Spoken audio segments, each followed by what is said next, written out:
broadcasting in the evenings on WCPT 820 Chicago's Progressive Talk and in the afternoons on AM 950, the Progressive Voice of Minnesota. It's the Matt McNeil Show. RiffTrax's Bill Corbett, kind enough to join us once again. RiffTrax is going to be live coming up next weekend, isn't it? Coming up next weekend? Next weekend, that is correct, Matt. That's right. Point Break. That's right. That Point Break. That is what they are going to be riffing on. They're doing it live, and then through the magic of technology, it is going to be beamed across the nation via Fathom Events. It's going to be airing twice on Thursday, August 8th, Tuesday, August 13th. Minneapolis, St. Paul, the live show is going to be at the State Theatre in downtown Minneapolis on Saturday, July 27th at 7 p.m. Chicago folks, you can come on up here for that, but you need to get your tickets now. That's going to sell out. And then, regardless if you're in Minneapolis or nationwide, once again on August 8th and August 13th, you can catch those at your favorite movie theater through Fathom Events. You can find where that is playing there. Bill, how are you, my friend? I am good, man. You are thorough, Matt. You got all that info out there like a champ. I'd still be mangling it for 3 minutes, coming up now. So thanks for taking that one for me. No problem, man. Well, it's first of all, you're one of the funniest people I've ever met. You're just an absolute ride. It's just an absolute privilege to get to chat with you. I got a few movie questions. We'll get to this. I'll start off with this, the breaking news, and I don't know if you saw this. Bob Newhart passed away. I just heard it in your, like 5 minutes ago when you said it. That made me sad. I love him so much. End of an era. And, he lived to a respectable age. I think he was doing like sizable houses up until like 2 years ago, or maybe even sooner.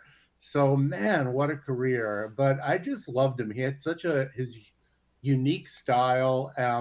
I also love the fact that he was like best buddies with Don Rickles. Yeah. Like him and his wife and their wives would go vacationing every year, like take these cruises around the world. And I just, the guy who is the most caustic guy in the world and the most low-key, gentle comedian in the world just were best buddies. And I love that. He was so good as the sitcom lead. I mean, and whether that was just because of his comedic style or just who the cat he was, but the fact the Bob Newhart show and Newhart, you look at him, those shows would not have worked with anyone else. They worked so well. Both of those shows are just iconic, classic television.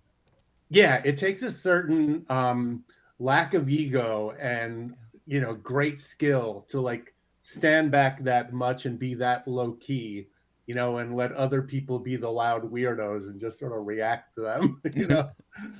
I always love talking films with you because one of the things I've talked with you and I've talked with Trace Ballou as well from MST3K, you guys watch so many movies, you can't help but understand the industry better than I think most people do, let alone making of movies because you construct them so well. And so you do such a good job. And I got a great movie question for you because in a week plus, Deadpool opens up, Deadpool 3. Yeah. Which has been the deconstruction, I should say, of superhero movies. Right. When we go back to the 90s, Scream came on out. And before there was all these slasher films, and Scream, by the nature of what it was, the deconstruction of all that kind of talk, absolutely changed horror films forever after that because they became very different films after that movie came on out. Deadpool has always been this tongue-in-cheek, taking shots at the industry itself. Yeah, and they're so good at it. And granted, when you had how Marvel did, the way they ended with that big fight with in Endgame and all that stuff, you really got to an apex. But I also think it had gotten so big that something like Deadpool was going to resonate, and it does because it deconstructs it. And do you think that that's what's happening to these superhero movies is that the deconstruction, the people being able to knock it down so efficiently changes that? Yeah, not enough in a way. But I have to say, like, you can do that skillfully. And I think the reason that the Deadpool stuff, like right out of the gate, the first movie was deconstructing it. It was not a gradual thing. Is because it was based on the comics doing that. He actually talked like through the page in the Deadpool comics. And a friend of mine, Gail Simone, who's a comics writer, was one of the people who sort of pioneered that style along with some others for Deadpool, because he was just a remorseless, relentless killing machine otherwise. So they just decided to make him self-aware, and he's very funny. How that will mix with Wolverine, I guess, we'll see. But there's also, like, there's always been a little bit in the Marvel movies, the MCU movies, of deconstructing as they go, because they're aware that some of the things come off corny now. So they, like, Doctor Strange, that's your name, so they have to sort of send it up as they go. And that can get, that can go either way to me. It's like, take it seriously or don't. But I don't know. I think if every movie starts deconstructing itself, that'll get tired too. You just absolutely. Scream. Now at this point, it's become its own monster.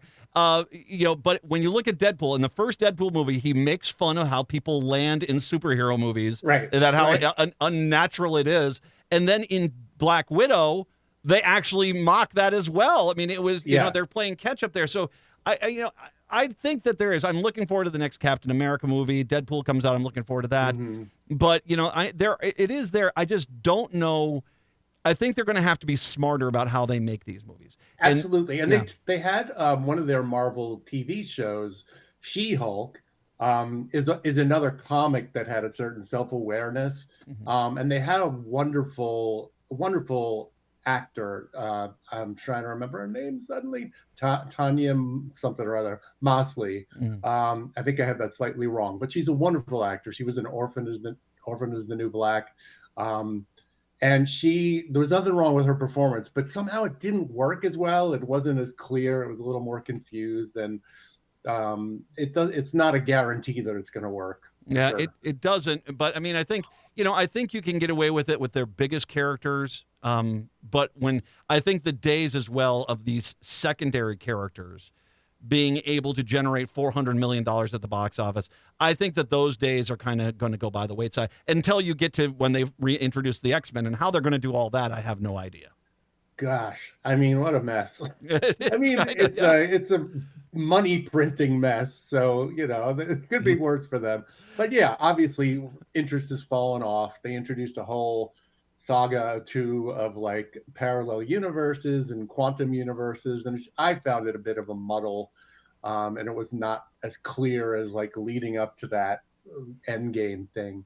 So I don't know. I think just people get tired of it too. It's like, okay, they've pulled that off for a while. What's next? Westerns. They've had a run. I mean, if you even look back, I mean, the Bond films even haven't had a run that good, and they've had so many of them. Very few film franchises can pull off what they did, which I think was something like 20, 25 movies, and all of them just kept breaking records. And it was, it was really remarkable. So it was inevitably going to start coming back down. Absolutely. So, did RiffTrax ever riff Twister? Gosh, I don't think we did, but if I'm wrong, it would not surprise me. I'm sure we're about to find out if you're wrong on Blue Sky. By the way, if you want to follow, oh man, your memory's going worse than Biden. and that's from Mike. If you go to Blue Sky, if you want to find out what Bill Corbett's been on social media, he's on Blue Sky. But I watched Twister. I watched the original one, Bill Paxton, and God, that movie is a little rough. But they're about to release this weekend Twisters. There's two of them. And it almost leans, I mean, in the original movie, Cary Elwes was this kind of stereotypical bad guy. We're here. We've got corporate sponsors. It almost... He was yuppie jerk. Oh, it seems like now that with this new version, they've just changed that into you don't know, unless you're grabbing dirt with your hand. Don't give me those computer models. I know what's going on. Oh, for God's sakes, really? This almost looks, I hope it's as cheesy as it looks. I mean, if they don't have at least one cow flying around in a Twister, I am walking out. And they really should top the first and have a whole herd of them just moving around in a circle. Oh gosh! Well, it looks just. Speaking of, go ahead. Sorry, I was going to say. Speaking of remakes, though, they actually did remake Point Break about 7 years ago, and it came and went. It had Gerald Butler, I think, in the Patrick Swayze role, And they made it so complicated. They were so eager to get away from this, you know, kind of dopey but simple formula there is for the original that we're doing, that they made it into a thing about extreme sports, and it got all in on itself, and it didn't have the campy charm. And so you barely ever hear about that movie had a full remake, because people are like, I'm going to see that. I'm going to see the original and all the corny stuff that goes with it. Well, but how many times have you guys taken those attempts, those sequels, their reboots and stuff, and they miss the point of it? And this is kind of one of the things going back to what Deadpool gets it because it's by design what it is. And if you stay with that design, you'll be fine. But it's when you try to, well, we're going to do Point Break, but take out all the cheesiness. Well, that's what are you doing, man? It's like taking the Roadhouse. And I did like the Roadhouse reboot with Gyllenhaal, because it did have a bit of that cheesiness. This doesn't make any damn sense, but just go with it because that's what it is. I think it's hard, and you guys see so many of these movies that try so desperately to either make it serious or try to intentionally make the cheesiness, and it never works. Yeah, I mean, we love when they try to make it serious, because then we can provide humor and be a nice contrast to that. It's when they try to sort of be funny too. It's like, oh boy, do we have to make jokes about bad jokes? Like that really feels kind of sour. Well, that's why it's always great when you just go, oh God.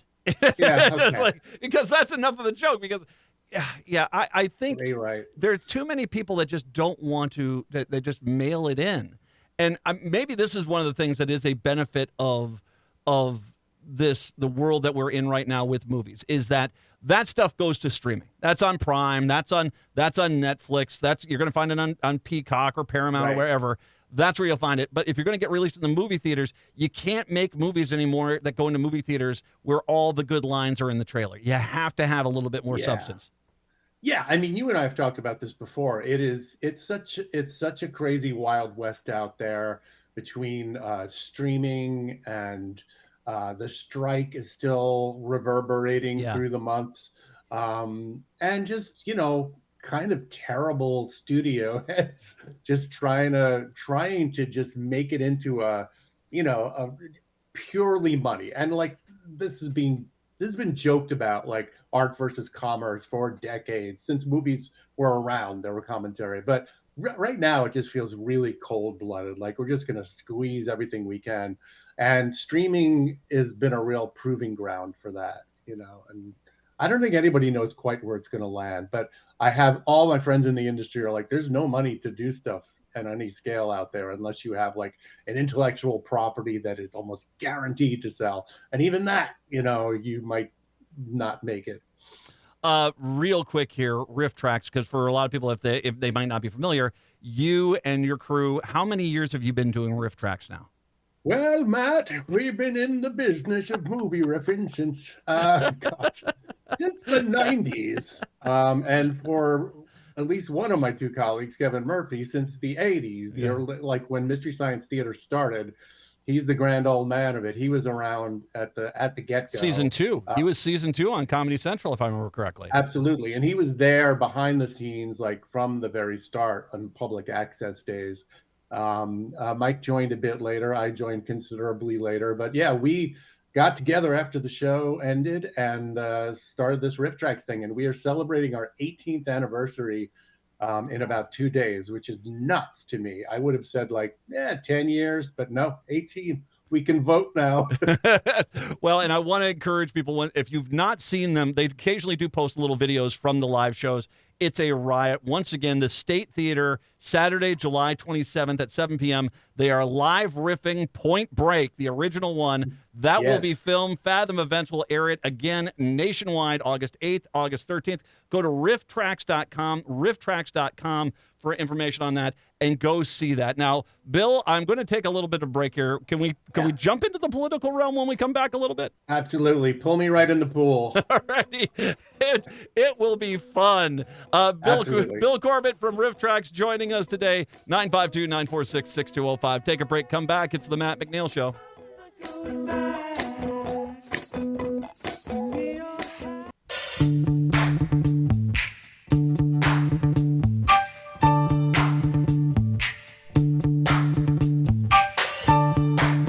It is the Matt McNeil Show, once again in Chicago and Minneapolis, St. Paul. Bill Corbett from RiffTrax, kind enough to join us. It has been a stunning month of news ever since the debate. We had a Supreme Court ruling that overturned basically democracy itself as the executive branch. You have the Epstein files being released, basically stating directly that Donald Trump was on planes with Jeffrey Epstein and underage girls going to his island, plus other allegations from that. We have the national news media screaming at the top of the lungs about Biden getting out of the race. You have Trump trying to confront RFK Jr. into endorsing him. You have the attempted assassination of Donald Trump last Saturday. And now you have this RNC fascism on display. It's an old country buffet for really, really white people. It is just, your thoughts on, Yeah, I mean, I think I'm very much of your mind. I've been listening to the last 2 days of your shows. I think you're doing a really good job in sort of like keeping yourself on point in the middle of a national nervous breakdown, because that's what it feels like. Yeah. It has felt like that way since, like, as soon as the debate started. I was not watching it live. I just saw like people going out of their minds with, oh God, he's gonna lose. And I saw some of it later. Yeah, it was a little tough to watch, but that has been that was sort of like the starting gun for a month of insanity. Yeah. And culminating in the 1-2 punch of Trump clipped in the ear. Maybe we don't even know yet. I don't want to be a conspiracy theorist, but it's not like I don't think something happened, but there's still the possibility that it was a little piece of glass or something. There's no medical records. And then, the RNC convention happening the next day. So I don't know, Matt. I think what you have done a good job doing, and you're speaking for me here, is like, why are you people focused on this right now? Democrats, and I'm a pretty lefty, adjunct of the Democratic Party. I've talked about this with you and Cliff Schechter. It's like I do go on the lefter of the left side. So at best, I am not a huge party loyalist, but this has made me feel like it. It's made me feel like, what is wrong with Adam Schiff? If I get it, that like once you've decided, and you better have a good reason if you're switching now for all the chaos. It's made me really almost like paranoid. I just feel like, what is behind this? Well, and it's this argument of, here you have the RNC, and you saw this yesterday, I'm presuming. You've seen some of these images of mass deportations now. I mean, that is straight from, Nuremberg, Germany, basically, in marches. This sort of thing, this messaging, which, okay, fine, you're not Nazis, but you're cosplaying Nazis at this point. You got to stop this. And the news media, everyone's shrugging their shoulders. And the Democrats far more upset about the fact that it was, that was such a bad debate performance. And I'm like, how is everyone falling down the stairs at the same time? I mean, how is this? How is this happening? It's insane, because I feel like, there was a time to address this. Yeah, it's long gone. And maybe, if an emergency, you do all hands on deck, but you don't keep running to the news media and making it happen while not commenting on everything else. And, whatever I think about Biden, I think he's been better domestically than I ever thought he would be. Yes. The Gaza thing bothers me like everybody else, but he far outstripped what I thought he would do. To the point where maybe some in the party don't like that. This is how paranoid I've gotten, Matt, is maybe the big money donors want to replace him with somebody a little more friendly to their interests. And I know that there's could not be a lick of truth to this. I can't prove anything, but it makes me feel like, where is this coming from? Is it really fear of losing? Because I think you're giving a big assist to the Trump and company now by not screaming everything that they're doing from the rafters. Biden, to his credit, is trying to do that. Mm-hmm. He wouldn't even give much ground after the assassination thing. He said, yes, it sucks that happened. Excuse my French.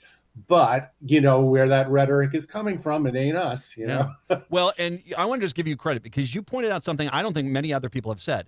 When Biden took office, his specialty was foreign policy. It wasn't domestic issues. Not saying he didn't have a lot of experience with it. Right. He has been is clearly the best domestic policy president since FDR.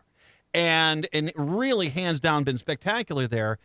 You know, I think this is a lot of panicking. We had polls that came out that said there was zero shift in the polls after the debate. Zero. And that also doesn't factor in the fact the polls are still undercounting 7 to 15% shift to the left, which is once again annihilated this whole red tsunami last time around. It really is panicking for panicking sake.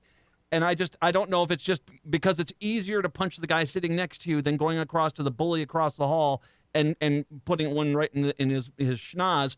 I don't know if that's what it is, but it almost feels like it's just easier. We'll just take the easy path and then pat ourselves on the back and give ourselves some sort of participation ribbon. Yeah, I don't get it because it is easier to punch the guy next to you, and sometimes you have to. And where these conversations happen, like on social media, sometimes you'll hear like, "Stop! Why are you spending your time criticizing Democrats when you should be going after Trump?" Fair point, you know, but still, I don't have access to the whole of the DNC. This is where I do it. But for somebody like Adam Schiff or everybody else leaking it out, it is just particularly weird. And it makes me think, do they have numbers we're not seeing? And what would they be? Or are they looking at 2028? Is this what this is about or something? I don't know. I would not. I mean, that my mind went there too. Or we just say, are they just comfortable enough to say we can endure 4 more years of Trump? And, you know, if so, shame on, like eternal shame on them. All right. You and I could talk politics for a long time, but we got to get going here. I do want to make sure I mention this once again. Coming up on Saturday, July 27th at 7 p.m. at the State Theatre, downtown Minneapolis, RiffTrax Live. They're riffing on Point Break.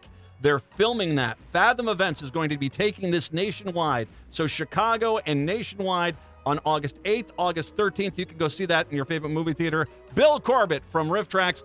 Bill, as always, a pleasure. Thank you very much. Yeah, thank you, Matt. Appreciate it. RiffTrax.com, RiffTrax.com. Chicago, have a good one. Minneapolis, St. Paul, hour 2 up next.